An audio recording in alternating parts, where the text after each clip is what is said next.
Pensacola is a city rich with history. In fact, the city, as well as a young Spaniard named Bernardo de Gálvez, played a huge role in the American Revolution, a topic on so many people's hearts and minds as we enter our nation's 250th anniversary celebration.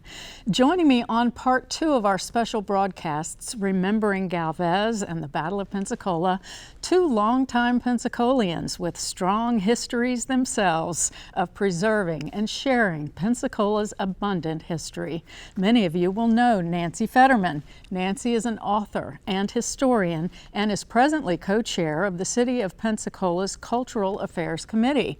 Nancy was instrumental in securing honorary U.S. citizenship for this, by all accounts, brave and enlightened Spaniard Bernardo de Gálvez. And with Nancy, David Richburg, a 4th-generation Pensacolian who is very involved in our community. Past president of the Pensacola Heritage Foundation, on the boards of the Pensacola Symphony Orchestra, the Pensacola Opera, and Sunday's Child. David is co-chairing the City of Pensacola's Cultural Affairs Committee with Nancy Fetterman. Together, they plan to execute and plan all of the Galvez celebration events, and we are so honored and blessed and fortunate to have both of you joining us on this program. Welcome. Thank you. We're delighted to be here. We're so happy you're here. Now, Nancy, this kind of started with Maria Davis. Let's just call it the way it is. It really did. As far as I know, it started with Maria Davis, who came here and became just the Spanish person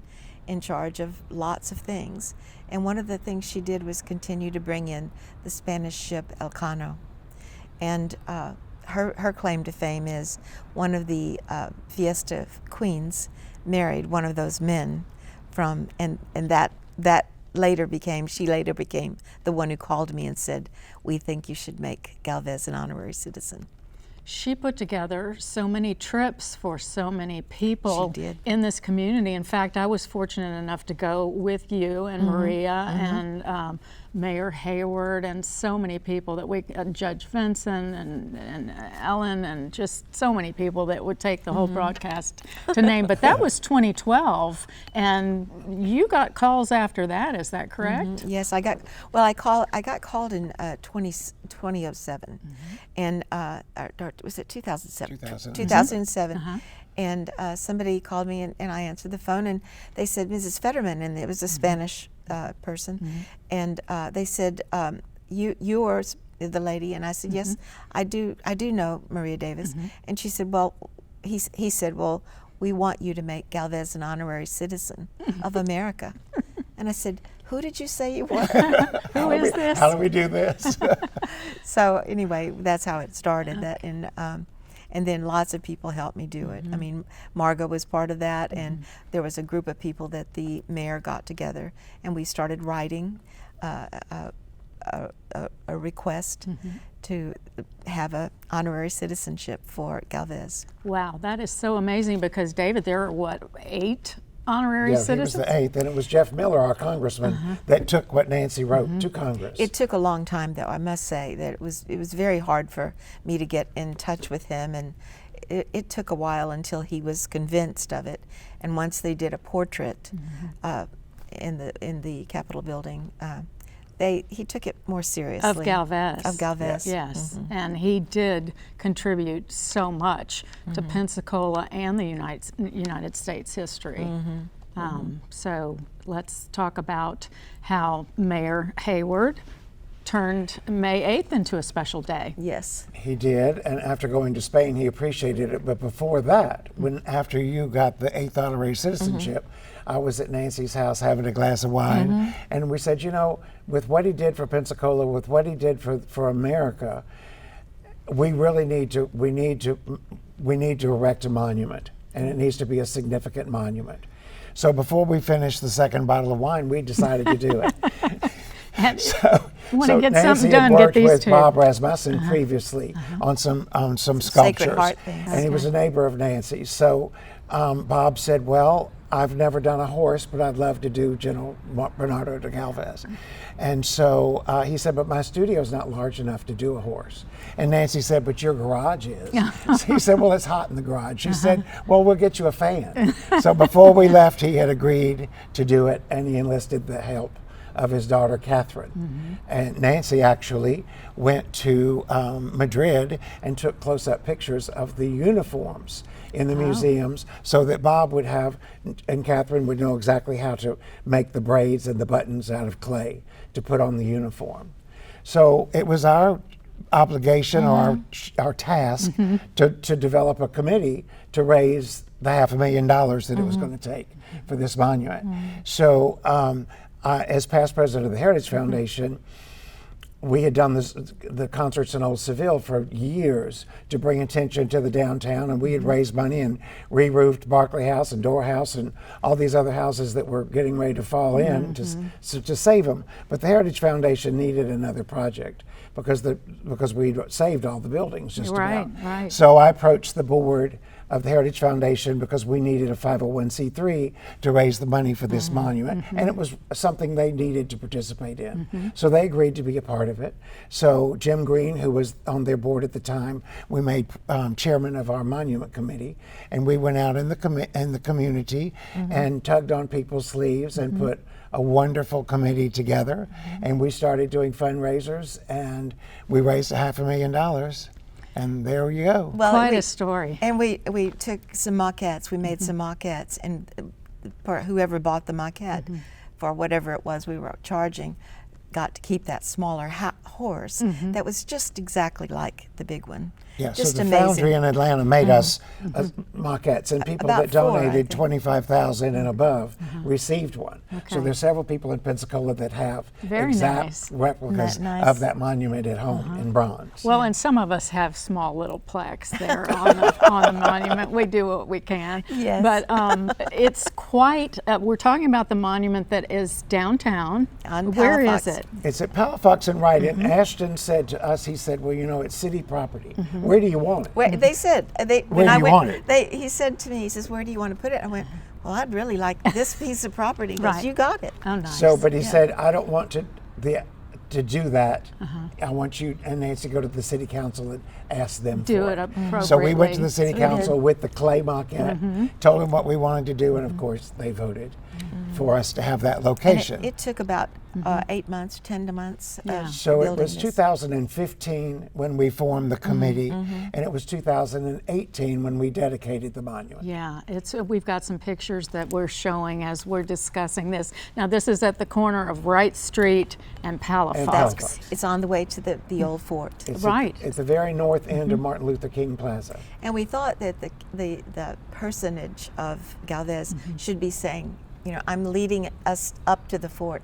And that's kind of what the feel you get when you see it. You sure did. That's why he has his hat in his hand and not He's a going gun. like, The "Come battle on, was boys." over. The British had surrendered, and they were going up to take the British flag down Down at Fort. at Fort George, George. across from First Baptist Church. Don't you think every great city has some great monuments? I mean, what you've done for this city is truly phenomenal, and we're all very pleased with that. Thank you. But don't you think that's a true statement? It is. We're very proud of We're it. very proud of it. We think it's a very appropriate statue, especially for the man himself. Yeah. And it was important when we started raising the money. Not only did we get people in the community to donate and get excited about doing it, but we went to Grover Robinson and got the county commissioners on board. And of course, Ashton was on board. And then we went to the city council and asked for that specific location. So we had government with us Right. before we even raised much of the money. Well, speaking of government, you've had a lot of support from all of the mayors, and recently at the last May 8th event, the Galvez Day celebration, I think it was on May 9th actually this We year. did do, well, Yeah. we did We last did. year do it Yes. one day later. That's right. Yes, Because of rain. Right, but we've got a soundbite The from weather doesn't always cooperate. No, isn't that the truth? From Mayor Reeves, who talks a little bit about our relationship with the sister city that we have in Spain, and we'll talk about that after we hear from Mayor Reeves. You know, it's a population of 500, and there was more than 500 people at this event celebrating the 4th of July, and it's the largest celebration of the 4th of July outside of the United States.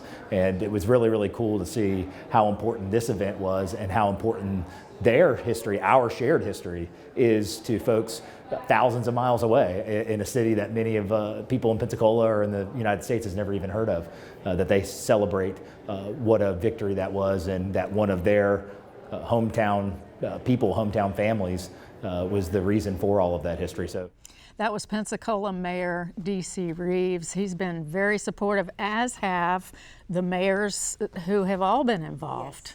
Yes. He's talking about our sister city. Tell us about that, Nancy. It's called Machiravillaya, and Maria and probably Wesley Odom got us involved in it.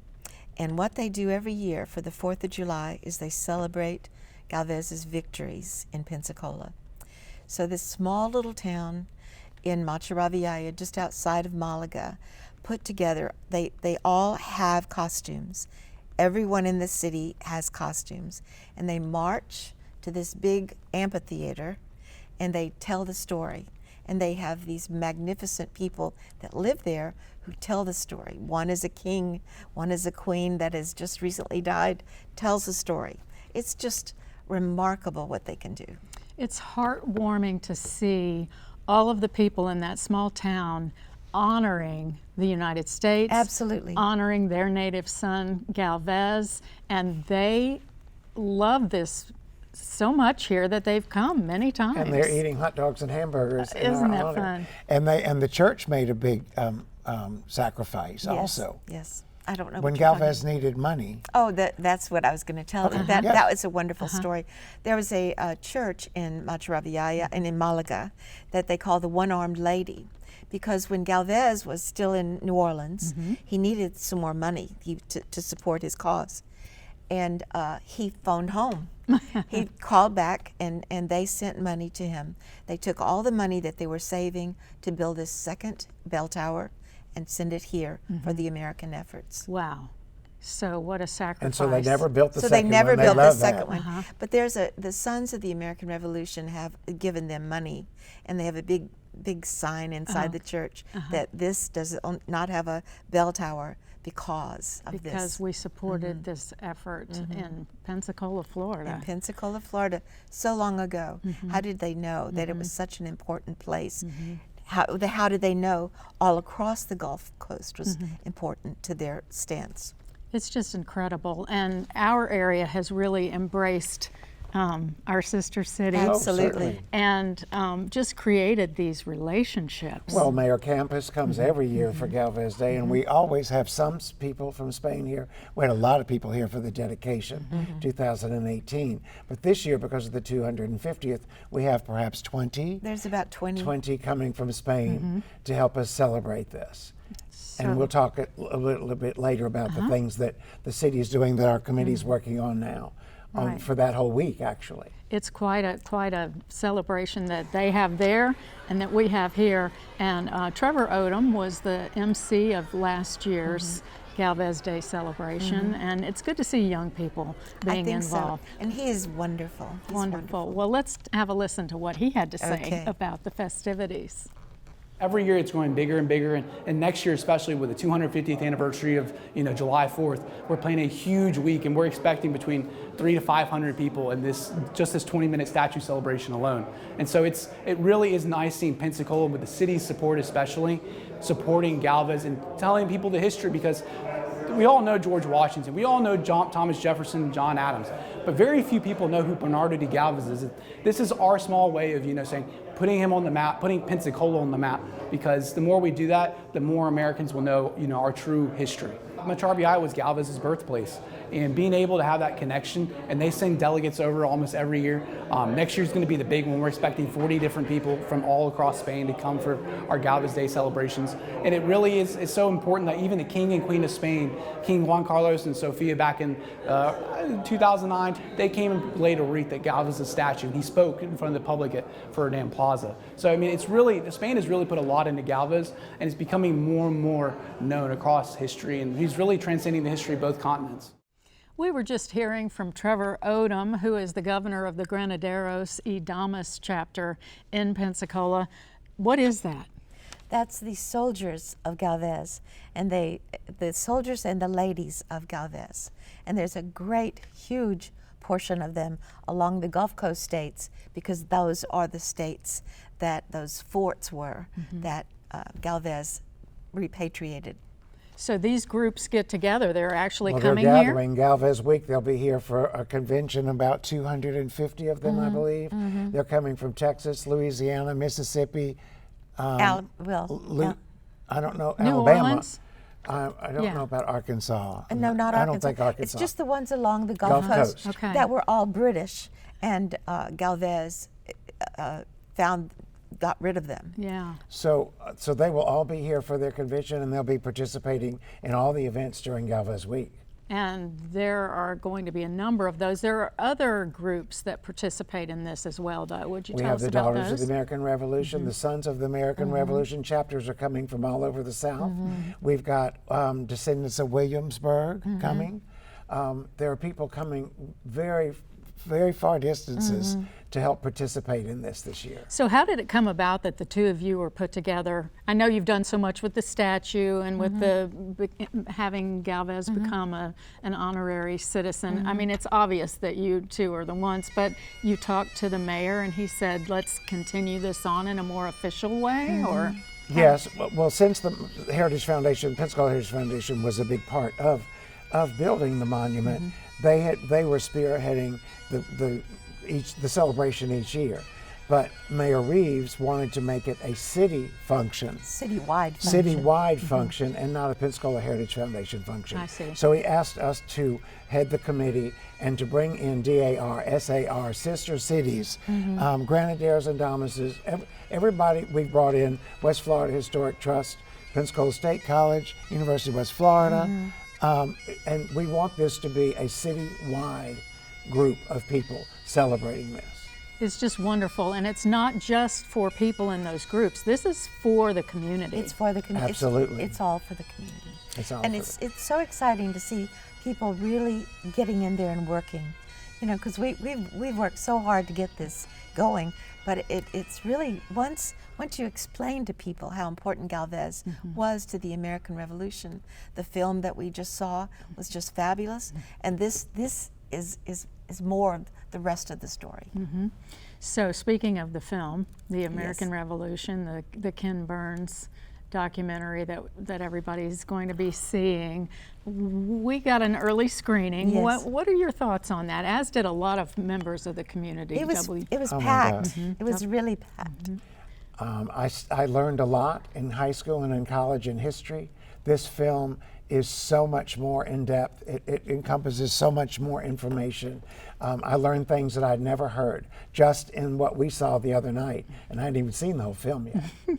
They're just teeny bits and pieces. Yes. Yeah. So many people have said that for our lives growing up as youngsters, we didn't hear about the Battle of Pensacola. Never, No, never. Even in Pensacola, you didn't no, hear we about didn't it. hear about it. And so it just was resurrected, and people realized it had happened.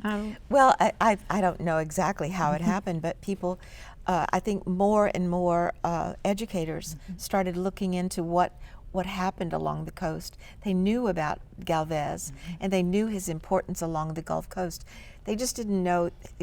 It just affects us, you know, but it also affected the whole American Revolution. Had it not been for this very independent gentleman that talked to all these people, different colors, different flavors of people, to say we need to save this area and take it away from the English. It was just magic, really. A brilliant strategist, I hear. And also, I've heard Galvez described as a man of enlightenment. Would the two of you take turns speaking I would to say, that? yes, I would say I agree. Forgive me for interrupting you. Absolutely, he was a man of the Enlightenment. He already was a wonderful reader. He studied what was happening in Europe. He knew the Enlightenment period was going on. He got people from every factor of life and brought them together and said, we're going to do this. And he did it. we're going to take Pensacola. We're going to take He Pensacola. could put himself on many, many different levels, whether it was the American Indians, whether it was black people, brown people, white people, poor people, rich people. He was very good at talking to all these various groups and convincing them that he needed all of their help to accomplish this. And he did convince And he did them. it. 7,000? Yes. Yes. Yes. Just incredible in those Isn't it? times, and you think about not having iPads and iPhones and ways to reach people to accomplish that. I know. And the Indians who were helping the English that were here and along the Gulf Coast finally understood that he was going to win. And so they started packing up and leaving. So really, the English didn't have a chance against Galvez. Galvez. Because of the group that Galvez assimilated. And you got him to be an honorary citizen of the United I States. did. Several of us. Along with, who are the other, are there a couple other names we might recognize? Well, Margot Stringfield she was together with me. There were several people that the mayor put together. And I just happened to know all the senators and congressmen. And, so that's how I got into it. And I ended up finishing writing it. And so that man that called me was from Los Angeles one time, and as it's going through Congress, and he said, I'm with the Los Angeles Times. I said, why are you calling me? He said, I want to know about this Galvez guy. Oh, wow. He said, I can't believe that they're going to make him an honorary citizen. Why should I care? And what did you tell him? Oh, I told him all of this. I said, how long do you have? Right. But certainly the activities we have planned around the week of Galvez Day in May, first week of May, is for our public as far as city. We have chapters of DAR and SAR coming, and they'll be in full costume, and they'll start at Fort George on the morning of the 8th, which is Galvez Day, and they will proceed down Palafox Street. It'll be closed. It's beautiful to watch it all come down from there to the monument. Once we get to the monument, we'll have a service. The children from from Episcopal Day School come out and do a song and a dance in Spanish. And then we proceed down the street to St. Michael's, which is all open to the public. We hope that you will come and join us. And the reason we go to St. Michael's Catholic Church is my Catholic friend Nancy. Yes, why do we proceed from Fort George down the street? Really, because the English had closed the Catholic Church. And so the Spanish came in and reopened it. So that's the reason we go to the Catholic Church, to have a vigil and to talk to the bishop, and the bishop welcomes the visitors, and it's really appropriate that we go there. And our bishop is bilingual, so the service, it's just short service, but it's wonderful. And the Spanish people feel included because they're sitting there in that beautiful building being talked to in Spanish. And then we'll be going to Pensacola Yacht Club for a luncheon with all the Spanish and all the guests, and that is open to the public. You'll be able to check on the city's website. You can buy tickets to that luncheon through West Florida Historic Trust. And we hope that everybody will come join us. It's going to be a wonderful, wonderful event. When you talk about going to the website, which website are we talking? To the City of Pensacola website. There will be a special section for the Galvez Week, Galvez Celebration, and it will have all of the activities and times listed. And people should check into that a little bit later. Is I that think an after ongoing? the first of the year, After probably. the first of the After year. New Year's. Our committee's been working on getting all of these events scheduled and restaurants reserved and things done, but no, we're making great progress. Quite a lot. As we near our time together coming to a close, I'd like to have some of your final thoughts on why Pensacola cares so much about the Battle of Pensacola, Galvez, Galvez Day. Take turns, if you would, You please. go first. I think that our Pensacola people, we have such a melting pot with the military and the universities and everything else that goes on here. It's not just Pensacola natives. We welcome people when they move here. This is a very welcoming community. And when they get here and realize this is truly America's first settlement, 1559, this is a big deal. And we're standing here at where America was first settled. And then you go through the history of what's happened with the British and the Spanish, and then you think about Galvez coming here and this Battle of Pensacola being the longest battle, the Siege of Pensacola of the Revolutionary War. if you're at all interested in history and if you love your city, you can't help but get involved and enthused. It's exciting. Nancy, your thoughts? We've got about a minute. You also wanted to mention this wonderful book. I just wanted to say that because we all saw the film, bits and pieces of it, this woman that wrote this, Kathleen Duvall, she is an established historian. This is one of the best books I've ever read about Galvez and about the American Revolution. And I think when people see this film, they're just going to feel so good about it, because it's just a remarkable study for Americans. Ms. Duvall was here for the early Yes. screening, Can you and see the the picture of book that? was re-released. If you want to turn the book where Sure. the camera can get a shot of it, I know our audiences would love to read this. What I'm struck by on that, and we're just about out of time, is how she really personalizes it and brings it down to the does. people that were involved. Well, she's a Pulitzer Prize winner, and her writing is terrific. It is so, and it's all, Yeah, accomplished. factual. And it's factual. You two are the best. Thank you so much. Looking forward to the upcoming Galvez Day celebrations. And as we wrap up our special program, Remembering Galvez and the Battle of Pensacola, Part 2, I'd like to especially thank Nancy Fetterman and David Richburg for joining us on this journey and for all of their help making Galvez Day in Pensacola what it is today. I'm Sherry Hemminghouse Weeks. We'll see you next time on WSRE.